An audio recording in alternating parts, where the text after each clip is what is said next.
On pourrait, hein? Ça nous tiendra compagnie, merci. Bon, vous pourrez poser des questions, on va faire en sorte que ce soit participatif.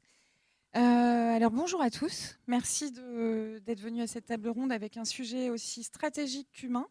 Comment construire et faire évoluer, fidéliser les talents qui porteront demain la performance numérique et cyber de vos organisations.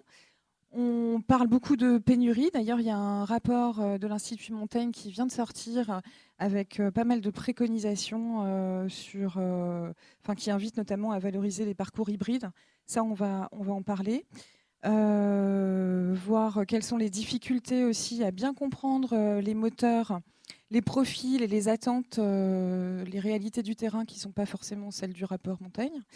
Euh, voilà, aujourd'hui, les métiers de l'IT et de la cybersécurité ont beaucoup évolué. Les équipes doivent monter en compétences en continu. Les jeunes recrues arrivent avec des expertises techniques pointues et parfois, il leur manque quand même un socle sur les savoirs, la culture, la posture attendue.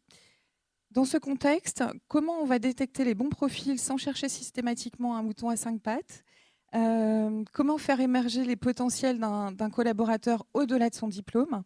Et surtout, comment donner envie aux talents de rester dans une entreprise en misant sur le concret et pas forcément sur ce qui est vendu dans une fiche de poste. J'accueille deux intervenants. Michel Gans, RSSI multisectoriel. Michel, tu as récemment engagé une large phase de recrutement, plus de 30 Tout personnes à fait. en 2024. Et tu es aussi membre du 15 DSI, membre du CLUSIF, membre du Césin. Bon, tu as plein de flèches à ton arc. Et exactement. J'essaie d'être là où on peut avoir un échange constructif, là où on peut partager entre nous, parce qu'on partage des difficultés et ce qu'on appelle des pain points dans les entreprises et dans les organisations. Et donc, quand on va sur ce genre de terrain, je pense que c'est important de ne pas être seul. Et moi, j'ai été longtemps seul pendant 11 ans en tant que RSSI. Et c'est aussi pour ça que je me suis rassemblé auprès de ces associations qui ont de la valeur pour moi, notamment ces associations que tu as mentionnées. Et donc, c'est pour ça que j'y participe activement. L'importance du networking. Sylvain Despas, tu es un peu à domicile, tu es DSI comme Exposium. Exactement. Tu es engagé sur le terrain humain, la montée en compétences, l'impact sociétal, on en a parlé pas mal ensemble. Euh, Michel, donc on va revenir sur ce que je viens de dire, sur le recrutement de ces 30 personnes cette année. Qu'est-ce qui t'a le plus frappé dans les profils que tu as reçus et comment tu les trouves, tes pépites? Alors, on pourrait passer une heure à épiloguer sur le sujet de comment je les trouve. Et c'est pas là qu'on va se concentrer. Je pense qu'on va se concentrer sur les raisons pourquoi on les trouve pas. Pourquoi? Parce qu'aujourd'hui, on est tous confrontés à une- un gros mot permanent qui est de la pénurie de talent. Et je pense qu'aujourd'hui, c'est faux. Je pense qu'aujourd'hui, on ne manque pas de talent. On a beaucoup de compétences sur le marché qui deviennent de plus en plus expertes, de plus en plus singulières, dans le sens où, quand on a aujourd'hui des talents, on est rarement capable de discerner ce talent. Moi, je vais parler de cyber parce que moi, je suis RSSI. Et dans les talents cyber aujourd'hui, qu'est-ce qui fait qu'on ne les trouve pas? Qu'est-ce qui fait qu'on ne les trouve pas? C'est qu'on se retrouve la plupart du temps face à des fiches de poste. Une fiche de poste qui ne répond pas forcément à un besoin, mais à une envie. Et pour répondre à une envie, eh ben, c'est très très abstrait. On n'arrive pas à détourer le contour. Donc quand on a besoin d'expertise pointue, on a besoin justement d'avoir un recrutement de qualité de la même façon. Ce que je veux dire par là, c'est que quand on n'a pas de recruteurs qui ont le même vernis que nous, qui venons soit de l'infra, soit de la sécurité, soit de la gouvernance, on n'arrive pas à avoir justement ces talents. Pourquoi? Parce que quand on donne une fiche de poste, tout de suite, on restreint à un certain nombre de compétences. Et les compétences sont souvent chiffrées en France, malheureusement, par euh, master. Tout de suite, on dit, ah, je veux un master. Donc déjà, on a restreint un grand nombre du panel. On retrouve ensuite des certifications. Donc on va avoir des certifications qui vont justement être restrictives aussi par rapport à un certain nombre de personnes qui peuvent répondre à un besoin. Et puis la dernière phase, ça va être la certification sur des solutions logicielles, éditoriales, et sur lesquelles justement, de nouveau, on va se retrouver à refiltrer. Et quand on arrive à la fin de ce drainage, le recruteur qui ne comprend pas, parce qu'il n'a pas ce vernis cyber, ce vernis IT qu'on peut avoir avec nous toutes les années qu'on a passées à éprouver des systèmes où on a commencé par du token ring ou bien du Windows 3.1, quand on n'est pas avec tout ce vernis, où on a passé des heures carrées à faire fonctionner un driver sur Windows 95, on va Ou à le pas avoir, développer. voilà, exactement, on va pas avoir cette granularité à poser la question pertinente au candidat pour détecter tout de suite s'il a la compétence pour répondre à notre besoin. Et du coup, on ne répond plus à un besoin, on est sur un positionnement où on est presque en body shopping, je dirais. Donc, c'est-à-dire qu'on va prendre sur l'étagère un nombre de compétences, un nombre de certifications et un nombre de diplômes qui vont faire qu'on ne trouve pas les gens qui aujourd'hui sont experts. Aujourd'hui, quand on parle de cybersécurité, on a des compétences nouvelles qui viennent. Donc, si on a des gens qui viennent du carding, par exemple, ce qui est du hacking de l'époque, où on faisait des yes cards, on dupliquait des cards et c'était très facile. Et on a des pièges très très simples qui existaient déjà il y a très longtemps, comme le collet marseillais, par exemple. On mettait la carte dans le distributeur, puis la carte restait dedans. Et ça, ce genre de choses existe depuis très longtemps. Mais aujourd'hui, des gens qui n'ont pas forcément cette expérience, qui n'ont pas connu comment fonctionnait la carte, comment fonctionnait le RFID, la lecture de puce, et qui croient que aujourd'hui, la cyber, ça se résume à tout ce nombre d'expertises qui sont liées à des certifications qui prennent du temps et qui n'apportent pas forcément le vernis, nous ne permet pas d'avoir les talents qui vont être capables de répondre à nos besoins. Et c'est pas en école d'ingénieur qu'on va apprendre à se dire, bah tiens, moi je vais être analyste SOC. Je sors d'école d'ingénieur, quel est mon objectif? Être RSSI. Quel est mon objectif? C'est pas d'être analyste SOC, c'est le Graal. On fait des études pour arriver au Graal. Et en fait, ça restreint beaucoup les 54 métiers de la cyber. Parce que dans la cyber, il y a quand même 54 métiers qui sont très compliqués à atteindre en termes de compétences. Et donc, pour ça, on a besoin d'avoir un vernis, une seniorité. Alors, tu soulèves en fait plein de problématiques aujourd'hui, c'est-à-dire la problématique RH qui ne sait pas forcément lire les besoins aujourd'hui, la place qu'on peut faire ou pas à des autodidactes, par exemple, parce que ces compétences qui sont finalement cachées n'ont pas forcément aujourd'hui de place dans les barèmes des RH. Et je vais donner la parole à Sylvain, justement. Tu, tu travailles de près avec tes RH. Comment, justement, comment concrètement tu vas identifier les moteurs profonds chez un candidat et comment tu arrives à transformer justement quelqu'un qui n'aurait pas les diplômes Déjà sur la en... fiche de poste, c'est-à-dire qu'il est très important sur la fiche de poste de travailler avec les RH. C'est-à-dire qu'il y a toute la partie vulgarisation qui est faite. Souvent, les RH reprennent nos fiches de poste parce que des fois, elles sont un peu trop techniques, ils veulent les comprendre. Donc, on fait un métier informatique, c'est pas le métier de RH, c'est pas le métier de sales, c'est pas un autre métier. Donc, il est important de créer un vrai binôme avec le service RH pour pouvoir constituer justement une recherche adaptée.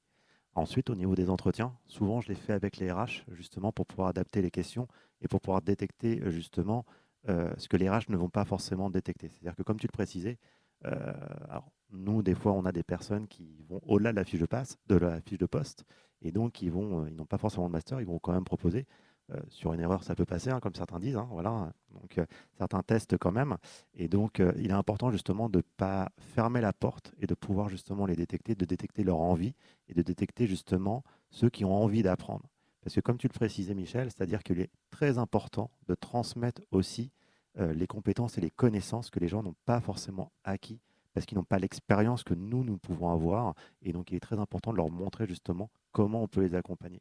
Mais ça ne peut se faire que si on détecte l'envie justement des talents. Donc, il est vraiment très important de détecter ce soft skill, si on peut dire, d'avoir cette volonté d'apprendre.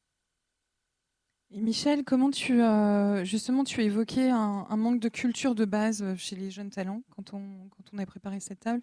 Est-ce que selon toi, qu'est-ce qu'il faudrait réintroduire en fait dans les formations?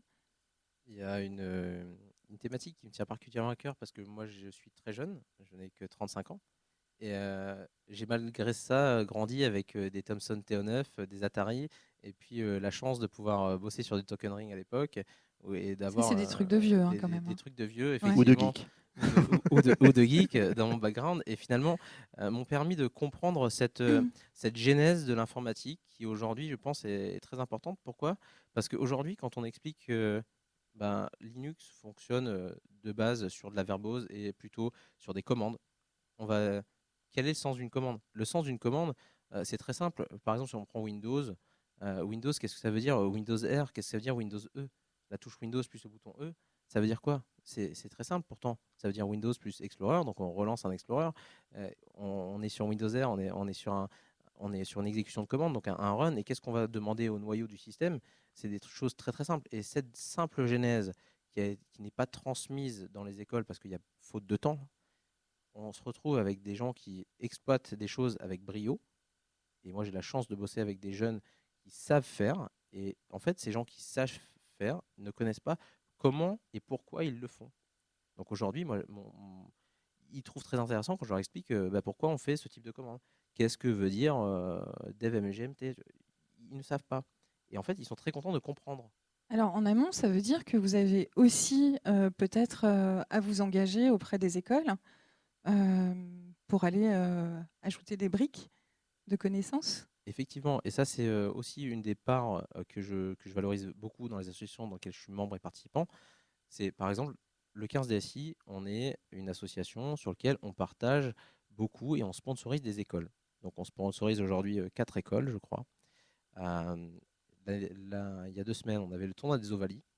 Et donc ces jeunes qui Qu'est-ce que deviennent c'est des le tournoi ingénieurs. des Ovalie? Le tournoi des Ovalie, c'est un tournoi qui regroupe toutes les écoles d'ingénieurs qui ont une équipe de rugby, masculine ou féminine, et donc sur lesquels on a des jeunes qui sont motivés et dévouent à leur passion. Première qui est le rugby, puis seconde qui est leur professionnalisation, qui est l'informatique. Et donc sponsoriser ces jeunes, leur transmettre nos valeurs à travers le rugby, ou leur transmettre nos valeurs et notre intelligence à travers les connaissances IT qu'on peut avoir, leur donne finalement cette granularité qui va finir par payer pour le futur, parce qu'aujourd'hui, quand on va retrouver justement cet ingénieur qui a cette volonté de devenir un RSSI ou un chef de SOC, en fait, il ne va pas forcément arriver à ce Graal, parce que finalement, des entreprises en France, il n'y en a pas non plus énormément, et des grandes entreprises qui sont capables d'accepter la maturité cyber, ils sont encore moindres. Donc on va avoir en France 3100 grandes entreprises, au-delà du CAC 40, donc qui ne sont pas dans le CAC 40, mais qui sont des grandes entreprises quand même. Et après, on va avoir des ETI qui vont avoir des chiffres très intéressants et qui vont retourner à cette volonté de retrouver des motos en 5 pattes. Parce qu'en fait, dans une ETI, on n'arrive pas à débloquer des budgets pour avoir de la cyber parce qu'on n'a pas cette maturité à recevoir l'importance que la cyber représente pour leur business. Que leur business, c'est la résilience. Même des grands groupes qui tombent à cause de la cyber et d'une cyberattaque, ils ne le retrouvent pas. Et donc, cette transmission de valeur, elle vient déjà de là. Parce que si eux ne comprennent pas comment demain ils vont faire face à des problématiques d'entreprise, comment demain vont-ils être nos mains armées pour aller répondre? Et en plus, plus le temps va et plus on a besoin d'être efficace et expert sur la cyber, on a vraiment cette volonté d'avancer dès le plus haut pour comprendre la chaîne de valeur, la kill chain, la chaîne d'attaque, et du coup se retrouver à comprendre comment on répond à ça. Et ça, on a aujourd'hui très très peu de parcours éducatifs qui nous permettent d'y aller. Donc c'est pour ça qu'il faut que nous transmettions nos valeurs, nous enrichissions les programmes d'éducation scolaire pour justement trouver demain la main-d'œuvre qui va répondre à nos besoins cyber et IT. C'est un gros chantier. Alors, je sais que Sylvain, tu travailles aussi avec des écoles d'ingénieurs. Je travaille justement avec quelques écoles d'ingénieurs pour partager toujours, amener la curiosité justement dans les personnes qui sont dans notre domaine d'activité et justement adapter les cursus par rapport aux nouvelles technologies. Du fait que le mouton à 5 pattes actuellement, demain, ça sera un mouton à 8 pattes parce qu'on le voit, on va demander en plus l'IA, on va demander en plus la data, on va demander en plus toutes les nouvelles technologies qui sont déjà sorties actuellement, mais qui sortiront également demain. Et donc, on va demander à augmenter. Juste une aparté vis-à-vis de ce que tu disais, Michel, juste avant. Je dirais pas forcément que c'est une problématique de budget, dans le sens que dans les ETI, souvent, on n'a pas les tailles qu'il faut pour pouvoir avoir des personnes spécialisées par domaine de compétences ou domaine de spécialité. D'où ce besoin des fois de trouver des moutons à 5 pattes, du fait qu'un administrateur système, je vais lui demander d'être à la fois bon sur Linux, sur Windows, sur la sécurité, sur du réseau, alors que certaines entreprises, comme tu dis, les grosses entreprises, eux, chacun d'entre eux, ils vont pouvoir être spécialisés. Une personne va pouvoir être sur chacun de son domaine de compétences. Et ça, c'est aussi important de le transmettre dans les écoles, c'est qu'il faut décloisonner et casser ce monde où les gens travailleront forcément que sur une seule techno. Et je trouve que ce n'est pas forcément sain, justement, de travailler que sur une seule techno, du fait que ça n'amène pas, justement, de savoir de quoi s'occupe notre copain ou notre voisin à côté ou notre futur collègue. Il est toujours intéressant de confronter, justement, les idées pour pouvoir, justement, évoluer ensemble. La résilience est là, en fait, hein. C'est le fait de pouvoir doubler des compétences qu'on justement a beaucoup de mal à faire dans une ETI. Pourquoi? Parce que dans une ETI, on va se dire qu'on a alloué un budget à une réussite et à un projet. Et derrière, en fait, comment on fait pour devenir résilient? Parce que s'il y en a personne, on a ce mouton à cinq pattes qui est très bien dans notre organisation et qu'on adore, et qui concentre tout ce savoir. Comment on fait quand il est malade? Comment on fait quand il est en vacances? Comment on fait quand demain on a besoin de d'upgrader notre sizing parce qu'on s'est rendu compte qu'il y a un incident cyber qui était là et qu'on a besoin de grandir? C'est pas en dupliquant le modèle de cette personne. Du coup, on revient dans le silotage. Du coup, casser ce silo a beaucoup d'importance dès le début et donner cette histoire de la cybersécurité et de l'infrastructure pour le transmettre de façon transverse. Parce qu'aujourd'hui, on arrive à une spécialisation très très forte. Donc, quand tu disais Windows, c'est une compétence. D'un côté, il y a les Windows, puis de l'autre côté, il y a les Linuxiens. Et l'admin qui fait les deux, ben, on en a très peu. Exactement. Et dans Windows, il y a encore plus de domaines de spécialité. Et donc, c'est vrai que de trouver quelqu'un qui a la curiosité d'aller sur l'ensemble, c'est compliqué. Mais justement, on ne peut jamais être bon dans tout. De Mais toute façon, aujourd'hui, avec l'empilement dans les entreprises, plus personne ne connaît tous les langages ni tous les systèmes. exactement. On a bien vu qu'à un moment donné, on était obligé de rappeler des cobolistes à la retraite. C'est quand même bon. Et justement, c'est intéressant. Juste pour finir sur la formation, je sais que tu laisses une place aussi aux alternants. Oui. C'est important l'alternance parce que finalement, ça te permet d'avoir des profils qui vont. Ça permet d'adapter la formation Ouais. justement déjà, c'est-à-dire que quand on a de l'alternance, ça permet d'adapter vraiment au cœur, on va dire, de la formation pour qu'il puisse déjà bien évidemment, mettre en pratique les différentes choses qu'il acquiert au niveau de l'école, mais également corriger peut-être les mauvaises pratiques ou les déviances qu'ils auraient pu avoir dans l'école qui sont un peu trop pratico-pratiques, si on peut dire, et donc de pouvoir aller dans quelque chose qui est plus adapté au monde de l'entreprise. Et c'est important aussi de pouvoir détecter avec les alternants tout ce qui est soft skill.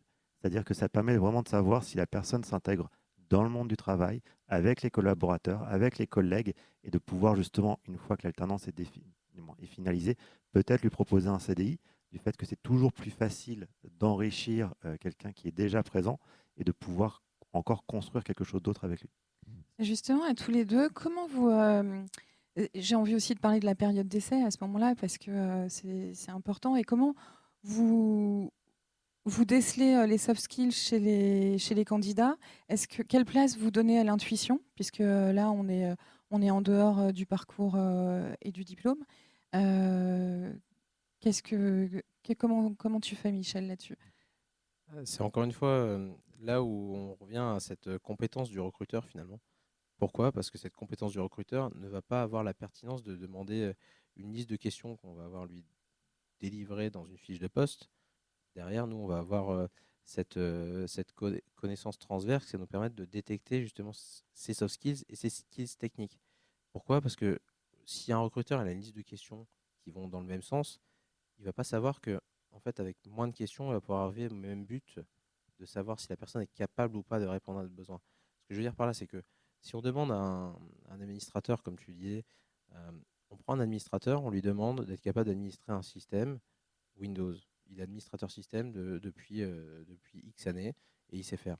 Mais il a peut-être été dans des grands groupes très silotés.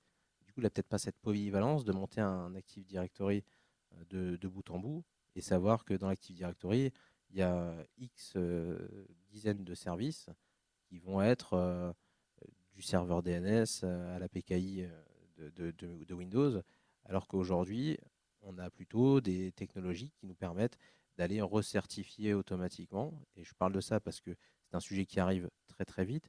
Pourquoi? Parce que les grands éditeurs et le consortium s'est décidé à dire que on recertifiera à partir de 2027 euh, sur une façon beaucoup plus régulière. On va commencer déjà en 2026 à recertifier sur 150 jours, puis ensuite à 200 jours, et puis avoir arrivé une target finale à 90 jours sur la plupart voire 47 jours pour certains navigateurs. sur l'authentification. Comment l'administrateur système... C'est vertigineux pour anticiper tout ça. Voilà, et donc quand on y pense dès maintenant, quand on met le gros mot PKI à la personne, bah, tout de suite, on se retrouve à chercher un mouton à 5 pattes. Parce qu'on lui demande d'être administrateur système, de connaître Windows, Windows qui est très bien et qui devient Entra sur la partie Active Directory, qui est très diffusé très largement dans les entreprises. Ça ne veut pas dire que c'est le meilleur des systèmes. Il y a des systèmes qui sont aussi adaptés et qui répondent à des problématiques de TI. Et justement, c'est là où diviser et connaître tous ces services nous fait revenir à on cherche des compétences de mouton à 5 pattes. Je finis quand même sur la période d'essai, hein, Oui. même si voilà, peut-être que tu vas chercher une compétence PKI et finalement tu vas découvrir qu'il y a autre chose et que Puis on va pas forcément se le cacher. Quand on a un entretien avec un futur collaborateur ou autre, c'est pas en 1 heure et demie qu'on peut savoir si c'est un expert ou il est compétent dans le domaine de compétences. Donc moi j'ai un exemple, par exemple, j'avais fait un entretien pour une entreprise et j'avais le fameux questionnaire, savoir est-ce que j'avais le bon niveau technique. Alors, déjà, premier point, je réponds au questionnaire et puis je retourne la feuille. Et là, j'ai énormément, mais énormément rigolé. Parce qu'en fin de compte, derrière, j'avais toutes les réponses. Donc, j'avais plus qu'à recopier, à corriger mes fautes. Et je me suis dit, sur 1 heure et demie, n'importe qui peut, en se préparant correctement, berner le plus grand expert du monde. Et donc, concrètement, les périodes d'essai, dans un sens, il ne faut pas en avoir peur. C'est-à-dire que c'est à la fois pour le recruteur, mais à la fois pour le recruter. C'est-à-dire que le recruté va pouvoir estimer, savoir s'il s'intéresse correctement, s'il s'intègre correctement dans l'entreprise. Mais c'est souvent aussi ce que je dis à mes équipes, c'est qu'il faut aller de l'avant et donc concrètement donner le test. Et pendant la période d'essai, s'il y a un doute, il n'y a pas de doute. Et puis on met fin à la période d'essai et puis on trouvera quelqu'un d'autre et la personne trouvera une autre entreprise qui sera adaptée à sa personne. Mais c'est durant la période d'essai qu'on peut réellement estimer la valeur des personnes sur le domaine d'expertise où on l'attend. j'aime bien ta référence à Pattaya. Alors, si on va sur on va passer à la marque employeur parce qu'une fois qu'on a recruté, qu'on a validé un CDI par exemple, il faut pouvoir garder les gens. Alors qu'est-ce que ou même pouvoir les attirer déjà avec la marque Leur employeur. donner envie. Ouais. Alors à tous les deux, est-ce que pour vous c'est un levier réel pour attirer les talents? Quelle valeur ou engagement avez-vous remarqué dans ce que dans les candidats que vous recrutez aujourd'hui? Qu'est-ce qui compte le plus pour eux? Actuellement, les personnes recherchent beaucoup plus tout ce qui est RSE et aussi mieux, on va dire, avoir un côté beaucoup plus sociable dans l'entreprise. Donc, avoir des relations beaucoup plus humaines, avoir fêté les réussites, animer, par exemple, beaucoup plus de réunions d'équipe ou des choses comme ça. Les gens sont beaucoup plus demandeurs de ce type d'événements. Donc, il faut réussir à le mettre en avant à travers justement les communications internes, externes, sur les différentes relations qu'on peut avoir avec nos collaborateurs et toute la partie RSE où j'ai déjà vu justement des personnes refuser d'intégrer des sociétés du fait que la démarche RSE, ils ne se reconnaissaient pas forcément dedans. Et toi, tu travailles avec la direction communication? Oui, justement pour pouvoir mettre en avant la partie photo. Là, bientôt, nous, on a une journée de l'entreprise, donc justement pour qu'on puisse mettre en avant ce qu'on va travailler au niveau de la DSI, ce qu'on va représenter, pour justement, sur les réseaux sociaux, donner l'envie de venir. Tu me parlais justement de valorisation concrète des engagements avec la com, mais aussi, par exemple, quand vous avez mis en place des téléphones recyclés pour les équipes, Exactement, tu toute la trouves que partie. ça a compté ou alors ils se sont dit au fil des vieux trucs Je dirais pas que ça a compté ou non, mais c'est des petites choses qui peuvent faire la différence dans des entreprises. C'est-à-dire que concrètement, la démarche du changement de téléphone par des téléphones recyclés, je vais pas me retirer les lauriers, c'est mon prédécesseur qui l'a mis en place, mais par contre, il n'avait jamais communiqué dessus. Et c'est bien dommage parce que concrètement, ça valorise justement son travail, ça valorise le travail de la DSI et ça valorise également l'entreprise sur une démarche RSE, sur le fait qu'on ne va pas acheter du matériel neuf à chaque fois. Et même si c'est du recyclé, on va dire, garanti, c'est du recyclé nettoyé et c'est de semi-neuf. Et même moi, à titre personnel, je pense que dans la salle, on le fait aussi à titre personnel. On prend des choses recyclées quand on le peut, parce que concrètement, des fois, c'est bien dommage de repartir sur du neuf. Ouais, j'ai envie de placer Mureda.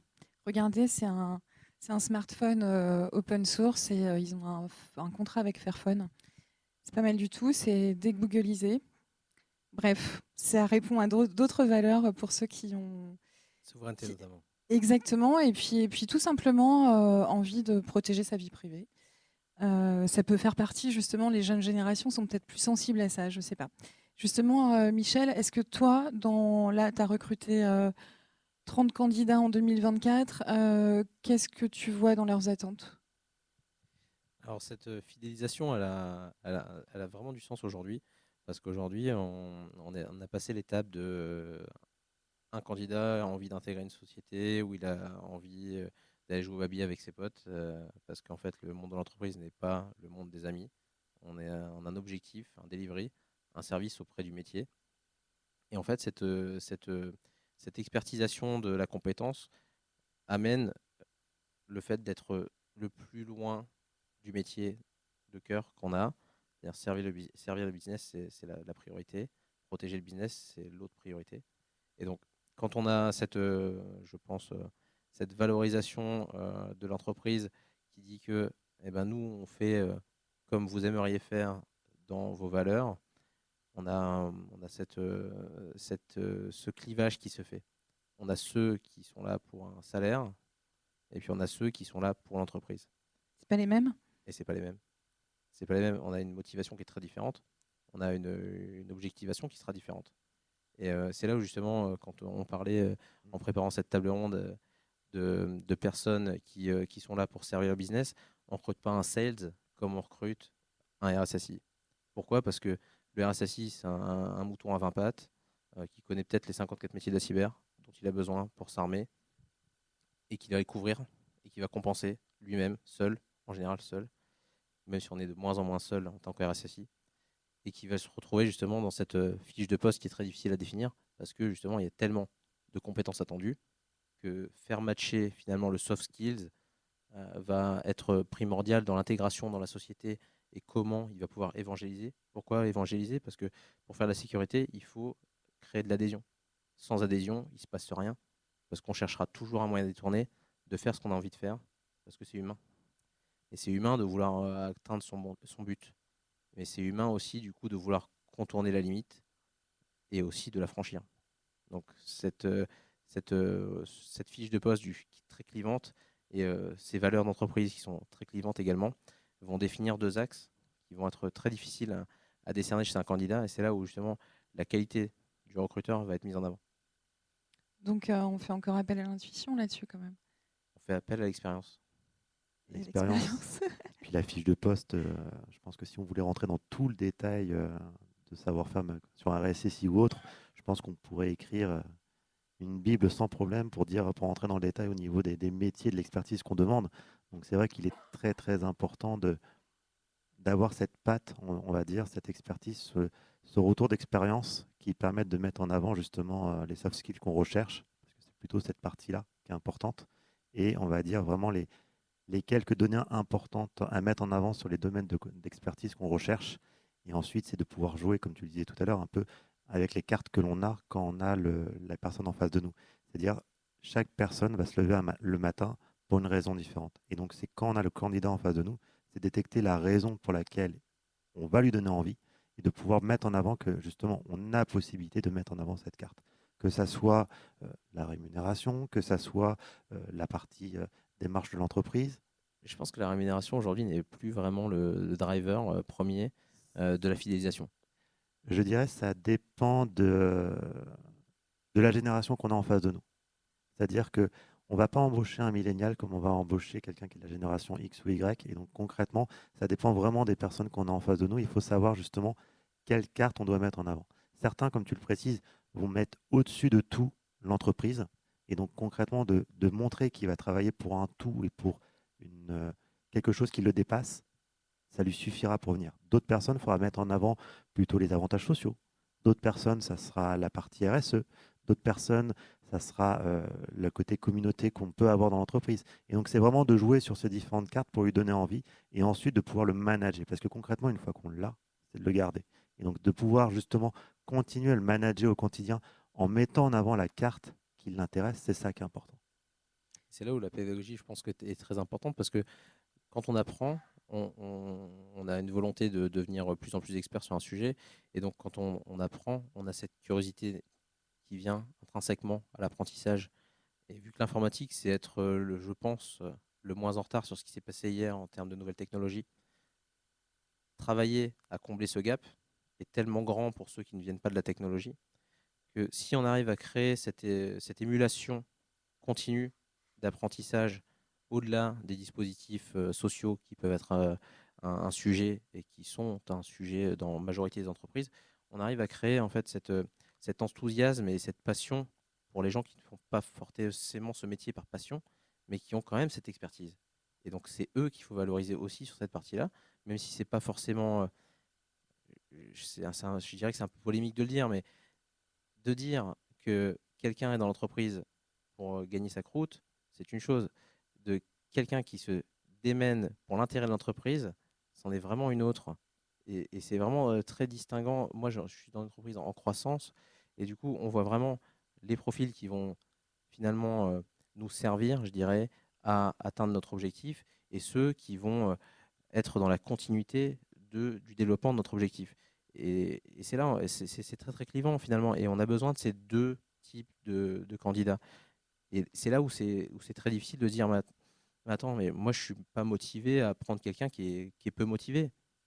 Mais finalement, j'ai besoin de sa compétence. Accepter ça, c'est déjà une démarche aujourd'hui qui fait passer des étapes de recrutement.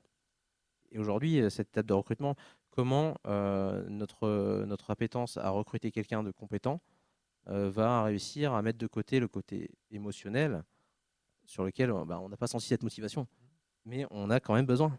Et donc, cet intérêt est très difficile à créer. Donc, cette fidélisation, c'est une vraiment bonne question parce qu'aujourd'hui, elle est répondue sur plusieurs points.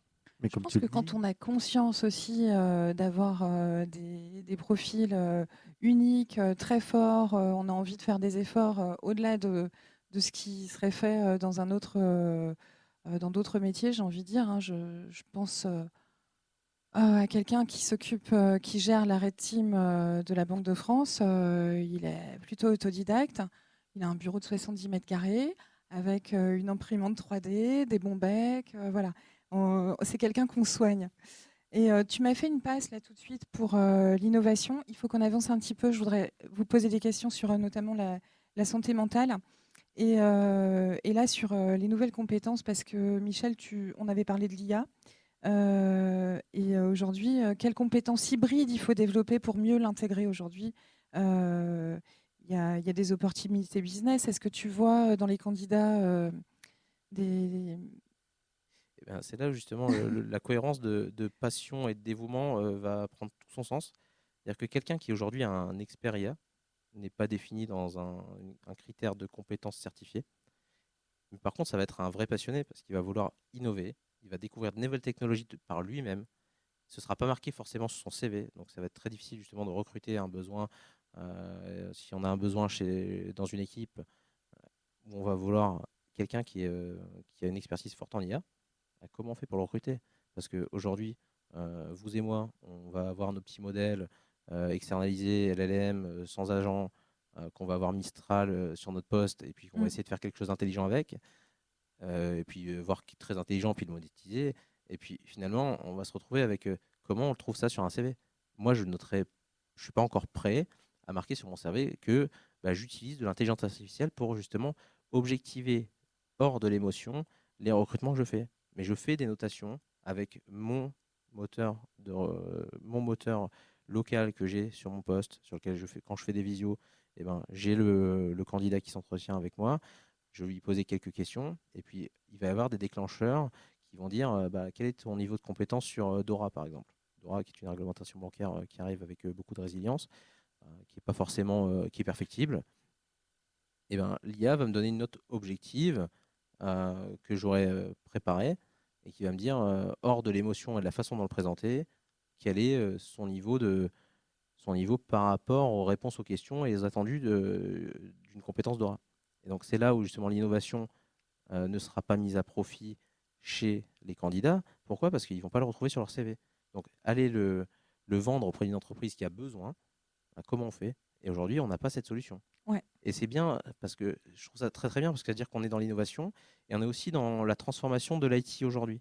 Parce qu'aujourd'hui, dans l'IT, on a, je pense, un grand nombre de personnes qui sait faire plus de choses que leur fiche de poste ou leur tâche attitrée, et puis qui vont innover et qui vont donner de la progression à l'entreprise par ces compétences qu'ils auront développées sur le côté.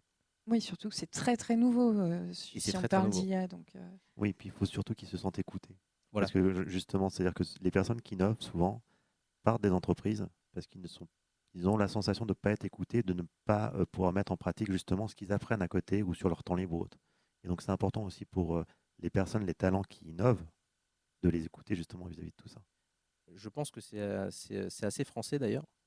C'est d'ailleurs pour ça que quand on voyait dans la présentation de Gilles Babinet en ouverture de ce Ready for It 2025, il y avait le sujet de plateformisation, mais aussi le sujet du découpage du retard français par rapport au reste de l'Europe, Mm. qui a indiqué que la France est quand même vachement en retard dans l'implémentation des infrastructures et l'utilisation de l'IT au sein de ces entreprises. Et c'est la clé de ce que tu dis. On C'est n'est que, pas seulement élitiste sur les profils et les candidats, quoi. exactement, au-delà Mm. d'être super clivant au niveau du CV, on a en plus cette incapacité à créer un écosystème dans lequel peut L'innovation, réussir une innovation, dans lequel peut s'adapter un talent et dans lequel justement on arrive à créer de la valeur. C'est ce qu'on ne fait très peu en France, je pense. Alors, un petit mot sur la santé mentale, parce que ça fait aussi partie, tu parlais, Sylvain, d'avoir de l'écoute auprès de ses équipes. Éviter qu'ils partent, hein, c'est aussi leur offrir un certain confort. Comment tu prends soin des équipes dans un contexte d'hyperconnexion? Tu as dit que tu avais mis en place des petites choses et si tu veux les partager. alors sur l'hyperconnexion, alors déjà dans les outils, je fais toujours attention au niveau de mes équipes quand on déploie un nouvel outil, d'éviter d'avoir des surcouches complémentaires, aussi bien pour mes utilisateurs que pour mes équipes. Euh, je vais prendre un exemple un peu bateau, mais lorsqu'on déploie une solution de softophonie ou autre, je préfère que ça soit intégré déjà dans l'outil que l'on a plutôt que d'avoir un outil complémentaire. C'est-à-dire qu'actuellement, si je vais prendre l'exemple dans d'autres entreprises que j'ai vécues, on avait un outil pour recevoir les appels fixes. J'avais mon outil Teams pour recevoir mes appels directement avec la messagerie. Mais mon logiciel de softophonie voulait aussi recevoir des messages textes. Donc on tombait dans une sursollicitation lorsqu'on doit installer des applications sur son téléphone entre les différents canaux, les WhatsApp, les SMS, les mails, dans l'IT ou le RSSI ou autre. Je pense qu'on peut rester connecté un certain nombre de temps sur notre téléphone. Ouais, aujourd'hui, le RSSI Tu as rationalisé ça? ouais, Exactement. il est rationalisé. Exactement. Un Mm. outil qui permet de limiter justement l'ensemble de ces connexions ou d'avoir toutes les connexions à travers un seul outil. Le jour ou le soir, quand on souhaite être déconnecté, on ferme l'outil et basta. Ouais, ça limite la fatigue Exactement. numérique. Ouais. Cette fatigue numérique, elle est permanente chez le RSSI parce que la veille permanente des incidents de sécurité qui se passent dans son SI dont il est responsable de Ouais, la c'est de donnée, l'hypervigilance, quoi. c'est de l'hypervigilance. Mm. Et c'est là où ça emmène beaucoup de RSSI dans le burn-out. Et c'est aussi pour ça qu'il y a beaucoup de renouvellement de RSSI. Pourquoi? Parce qu'aujourd'hui, déjà, on leur demande d'être des moutons à 20 pattes. Deux, ils sont souvent isolés parce qu'ils passent des protocoles très très chiants. Ils emmènent les utilisateurs dans une expérience client qui est parfois détestable. T'as pas de port USB alors que d'habitude, tu avais un transfert de photos alors que tu es photographe et puis tu fais tes mémos sur des mémos vocaux que tu dois transférer parce qu'il n'a pas le cloud et tu dois le connecter en USB. Et du coup, on se retrouve avec ce verrouillage qui est aujourd'hui normal pour un RSSI parce que c'est une des clés de sécurité assez fortes aujourd'hui. Et on se retrouve à mettre en place ces dispositifs qui sont très désagréables pour l'utilisateur. Et la direction entend les utilisateurs qui se plaignent. Donc, du coup, mais tout le monde se plaint de son RSSI finalement.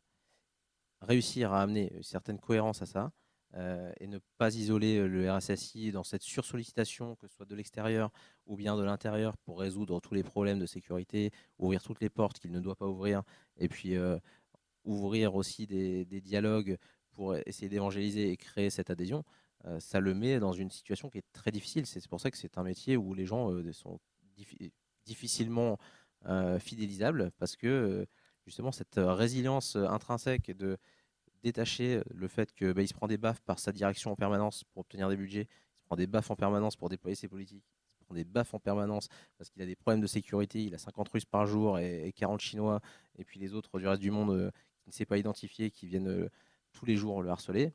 Ça crée une sursollicitation qui est vraiment permanente. Et c'est là où justement ce bien-être est très important dans le fait de mettre en place des dispositifs qui vont le soigner.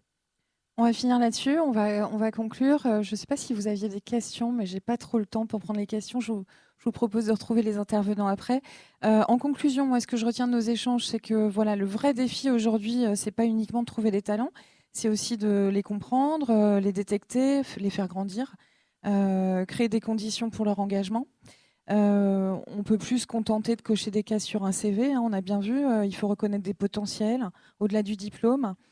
Parfois oser des parcours ou des profils atypiques. La clé aussi, c'est le lien avec les RH, avec les managers, le lien avec les écoles, avec la réalité du terrain, le lien humain, tout simplement.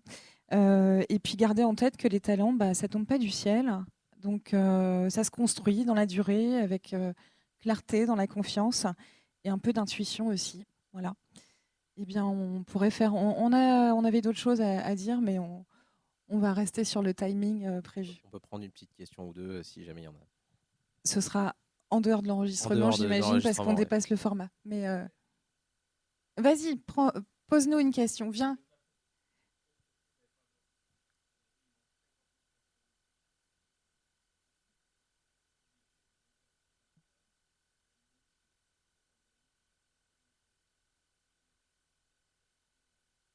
Est-ce que tu peux répéter cette question avec tous les chiffres, Michel?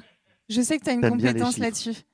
Tu as tout entendu. J'aime beaucoup les chiffres, effectivement. Ouais, donc, dans les 50 000 profils qui sont recherchés et qui ont été mentionnés par la ministre, 24% de manque sont d'ailleurs des femmes. Aujourd'hui, comment on essaie d'y répondre et comment on peut y répondre, c'est une grande question dans le manque IT.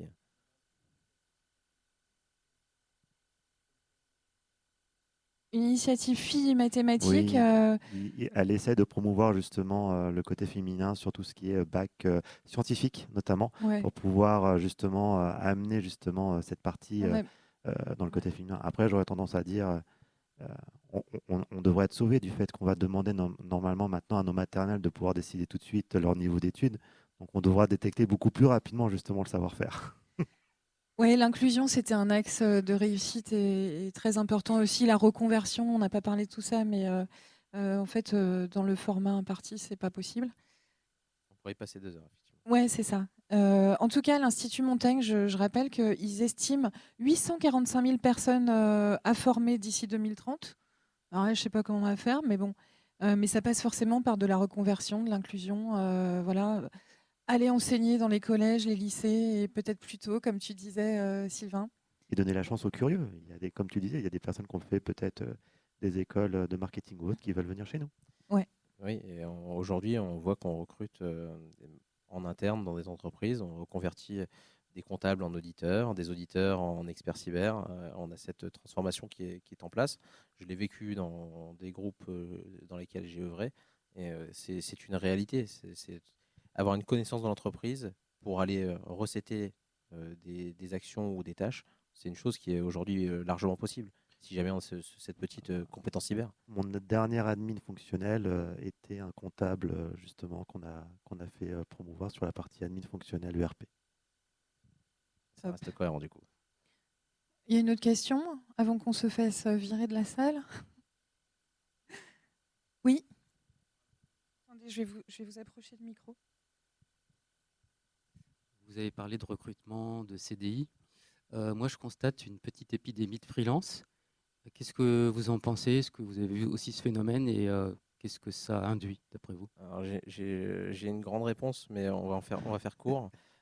Si tu y arrives. Hein. Et le freelance, c'est ça. le freelance est aujourd'hui un besoin incontournable sur le marché.